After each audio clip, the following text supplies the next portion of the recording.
Written in these walls are the stories that I can't explain. Hi everyone, so welcome to my road trip. So my road trip is about SMA, or spinal muscular atrophy, and it affects 1 in 10,000 babies. And also, it mostly affects your respiratory system, or your lungs. Okay. So, I wanted to do this to see what my doctors had done before they became doctors, because interestingly enough, my one doctor had decided to become carpenter and be like a dentist or whatever before he became an official kids doctor. So that's what I did. And I found Dr. Margarita and Dr. Destier, and I will put card for the website right there. So hope you enjoy. Well, first I didn't start wanting to be a doctor, but then as I got older, I found that interacting with people and seeing that I can affect their lives in a positive way gave me a certain satisfaction. And then I had a grandmother who was very influential, who taught me that if you can change one child's life, you can change the world. I like that. And so with that, I sought out medicine, and then I ran into a doctor called Dr. John Hall. He was up at Boston Children's Hospital, who was a pediatric orthopedist, and he was the consummate professional. He was an unbelievable surgeon, unbelievable human being, and he really, truly treated children like his own children. And he became my mentor and my idol, and I said I wanted to be like him. And trying to emulate him, which I'm never going to be like a Dr. Hall, but I try every day. I realize that I'm able to change people's lives in a positive way, and I want to be remembered like my mom. And she was known as I wanted to be a carpenter.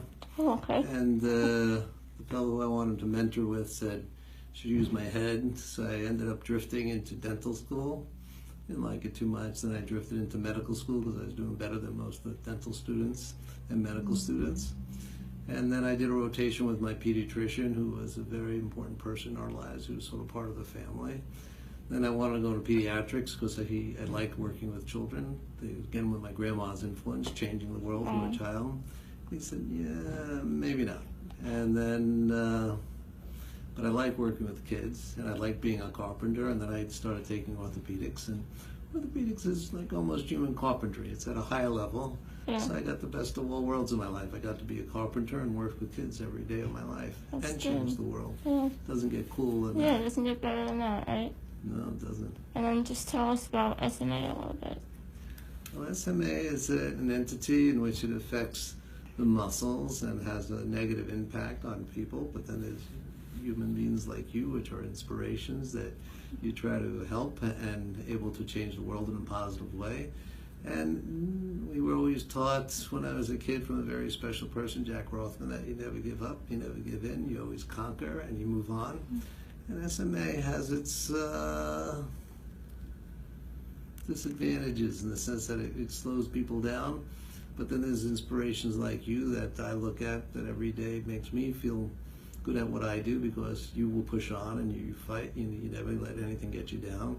And that's what gives us the strength to move on, knowing that we're able to have positive impact. So with SMA, it is something that today is uncurable per se, but tomorrow, you never give up hope. Good, then you give up on life, my grandmother used to say, so you never give up hope. And I'm in practice 30 years, and 30 years ago, things that I didn't think were possible today were possible. And I always think of what Robert Kennedy once said. When my mother, because I had some disabilities when I was a kid, but she made me hear it and repeat it. He said, some men see things as they are and say, why?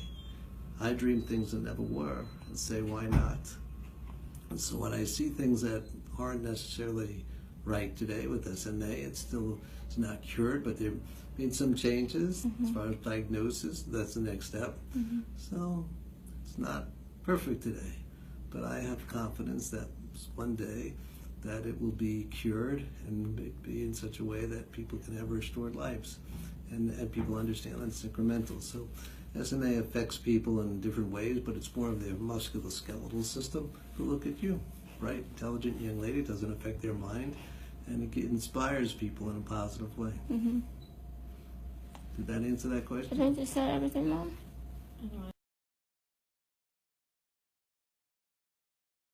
And how did you become a doctor? Like, why did you want to become a doctor for this? So I kind of always knew I wanted to be a doctor. I actually wanted to be a surgeon, a neurosurgeon at one point. I was kind of obsessed with the brain when I was a kid. I think it all stemmed from having a friend who died from a brain tumor. I think I was in 2nd grade when that happened. I kind of went through saying, like, I'm going to be a neurosurgeon. And once I entered medical school, I did my neurosurgery rotation, and I realized it wasn't for me. But I still was really interested in neurology, and I did adult neurology and wasn't too keen on working with adults.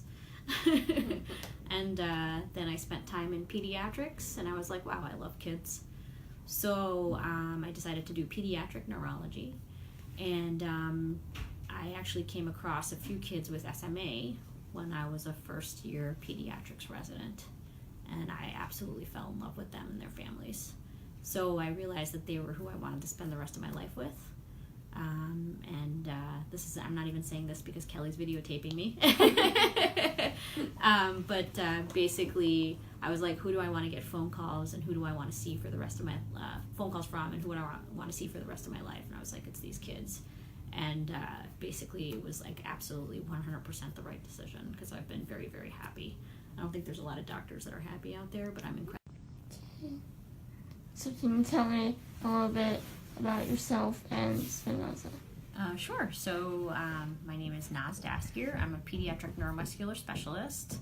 I specialize in all neuromuscular diseases, which includes spinal muscular atrophy, or also known as SMA. SMA is a condition that affects the motor neurons, which are little sproutlings for nerves, and they live in the spinal cord. And basically, it kind of makes them destabilize a little bit and degenerate.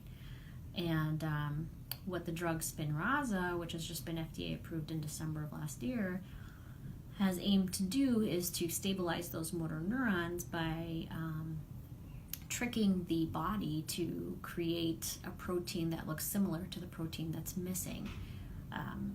So it's actually manipulating this other gene called SMN2 to create a protein that is similar to SMN1, which has been deleted. SMA is a recessive condition. You require 2 mutations to have it. It does not affect cognitive abilities at all. In fact, kids with SMA are incredibly smart and talented. But what it does affect is your motor function. So that's pretty much. Hi everyone, so this is the end of the road trip, but so as a reflection, what I really loved learning different things about my doctors that I didn't know that my doctor, Dr. Mark Rieger, who did my spine fusion when I was like 3 or 5, I didn't know that he did all those careers, so it's really cool, and I really, this doesn't sound cheesy, but no, I didn't know that, that he did that, and it was so cool. And honestly, I think the whole point of the assignment was to just really show that even when you're at college and you think you know what you want to take, I don't think you really ever know. People change careers all the time. Moral of the story, you know what? Even if it's good pay, if you're not happy, what's the point?